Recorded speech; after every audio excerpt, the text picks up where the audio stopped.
मातृ पितृ चरण कमलेभ्यो नमः। प्रभु में सज्जनों, सबको यथा योग्य अभिवादन। मेरे एक साथी ने मुझसे पूछा था कि शास्त्री जी, संशय बना हुआ है, ये कुल देवता, इष्ट देवता, ग्राम देवता आदि क्या होते हैं। ये प्रश्न तो कई महीनों पहले किया था, लेकिन कुछ दिनचर्या बिजी रहती है। मैं इस बारे में उनको समझा तो पाया था, लेकिन वीडियो नहीं बना पाया। आज थोड़ा सा समय मिला। कुल देवता वह देवता होते हैं जो हमारे खानदान के देवता होते हैं, जिसको हमारे पिता, हमारे दादा, हमारे परदादा आदि सब मानते आए हैं, उसको हमें कुल देवता कहना होता है। जैसे किसी के घर में खाटू श्याम की मान्यता है, या हनुमान जी की मान्यता है, या दुर्गा देवी की मान्यता है, उस दिन वो विशेष रूप से उनकी पूजा करते हैं। या घर में दूध आदि होता है तो उसको एक समय का दूध बिलोते नहीं हैं, व्रत देते हैं, कुछ ब्राह्मणों को या किसी को दान दे देते हैं। इसके अलावा इष्ट देवता वो होते हैं कि एक आदमी का इष्ट अलग हो सकता है। मेरा खानदानी देवता तो श्याम बाबा हैं, जो हमारे कुल के देवता हैं।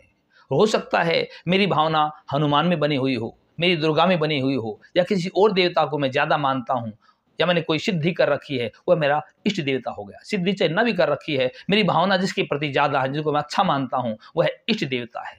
इष्ट देवता घर में प्रत्येक व्यक्ति का अलग भी हो सकता है, पति पत्नी का भी अलग हो सकता है, बहन भाई का भी अलग देवता हो सकता है। मेरी विश्वास, मेरी श्रद्धा किसी और में है, भाई की या पत्नी की या पिताजी की किसी और में है, इसलिए उसे इष्ट देवता कहते हैं।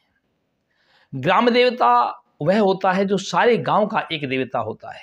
हर घर की अलग अलग मान्यता होती हैं, वो कुल देवता हैं, इष्ट देवता सबके अलग होते हैं। लेकिन ग्राम देवता पूरे गांव का एक ही देवता होता है, जिसको सब मानते हैं। जैसे गांव में दादा भैया हुआ करता है, वो सबका होता है, उसको हम क्षेत्रपाल देवता भी कहते हैं, वो ग्राम देवता है।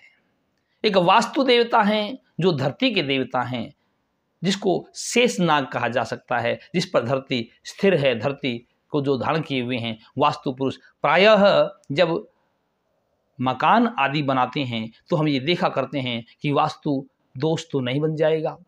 वास्तु के अनुसार शेषनाग का मुख किधर है, पूंछ किधर है, नींव किधर रखनी चाहिए, ये वास्तु देवता है।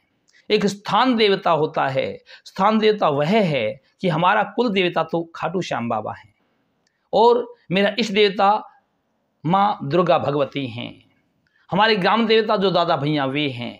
लेकिन हम गांव छोड़ करके नौकरी करने की वजह से, व्यापार करने की वजह से, या पढ़ने लिखने की वजह से कहीं बाहर आके बस गए हैं, दूसरे शहर में, गांव से 10-20-100 किलोमीटर या 500 किलोमीटर दूर आके बस गए हैं, और वहाँ हमको अपने सारे घर के काम करने पड़ते हैं, पूजा पाठ करने पड़ते हैं, शादी आदि करने पड़ते हैं।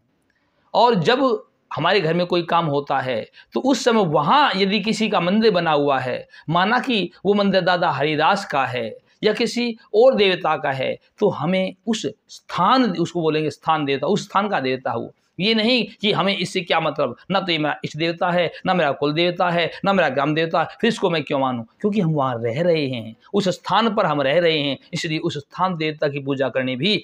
यदि शादी है तो वहाँ भी हमें मत्था झुकाना होता है, शादी करके बहू आई है तो उसका मत्था झुकाना होता है, बेटा हुआ है, बेटी हुई है, संतान हुई, तो वहाँ पर भी हमको पूजा करनी पड़ती है, क्योंकि उस स्थान पे हम रह रहे हैं। ये हमारे स्थान देवता होते हैं। मेरे ख्याल से ये संशय सब जनों का मिट गया होगा कि कुल देवता, इष्ट देवता, ग्राम देवता, स्थान देवता, वास्तु देवता क्या क्या होते हैं। प्रणाम।